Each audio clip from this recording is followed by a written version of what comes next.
আসসালামু আলাইকুম। আমরা জীবনটাকে খুব সহজভাবে উপভোগ করতে চাই। কিন্তু না, আমাদের জীবনটাকে আমাদের কঠিনভাবে উপভোগ করা শিখতে হবে। যদি কঠিনভাবে উপভোগ করতে পারি, তাহলে আমরা জীবন থেকে কিছু শিখতে পারবো।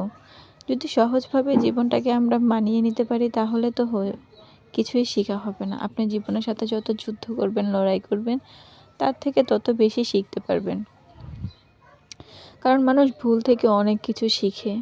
জীবনটা যত কঠিন হবে তার থেকে আমরা ততই শিখতে পারবো। আমি আমার জীবনে অনেক অনেক কঠিন সময় পার করেছি।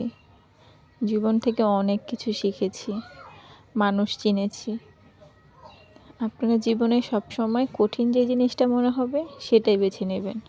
সহজটা তো সহজ হয়ে গেল, তখন আপনি এর থেকে কিছু শিখতে পারবেন না, বুঝতেও পারবেন না। কিন্তু কঠিন জিনিসটা থেকে আপনি ভুল করবেন, পড়ে যাবেন, আবারও শিখে নেবেন, শিখে আবার করার চেষ্টা করবেন।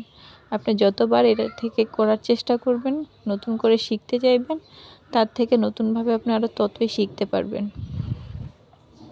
জীবনটা আমাদের এমন, লড়াই করে করে বাঁচতে হবে। যত লড়াই করতে পারবো, ততই সুন্দরভাবে জীবন করতে পারবো। আর যতই সহজভাবে জীবন করতে চাইবো, ততই পিছনে পড়ে যাব। তার জন্য জীবনটাকে আমাদের খুব কঠিনভাবে উপভোগ করতে হবে। যত কঠিনতম পথ বেছে নেব, ততই জীবনটা সহজ মনে হবে। কারণ এক্সপেকটেশন আমাদের সবারই জীবনের প্রতি থাকে। কিন্তু এই এক্সপেকটেশনগুলো যদি অন্যের উপরে ভিত্তি করে আমরা চলতে থাকি, তাহলে তো আমাদের জীবনটা সহজের মতন হয়ে যাবে, তাই না? ওই এক্সপেকটেশনগুলো নিজের প্রতি রাখি, নিজে করার চেষ্টা করি, তাহলে আমরা জীবনে কিছু করতে পারবো, উপরে উঠতে পারবো। অন্যের উপরে নির্ভরশীল না হয়ে নিজের উপরে নির্ভরশীল হওয়াটা সবচেয়ে বেশি উত্তম। আমাকে অন্য কিছু করে দিবে, এনে দিবে, সেটা না ভেবে আমি ভেবে নেই এটা আমি নিজেই অর্জন করে নেই, নিজেই করে নেই। তাহলে আমরা এটাকে সঠিকভাবে ব্যবহার করতে পারবো এবং ওই জিনিসের মূল্য দিতে পারবো।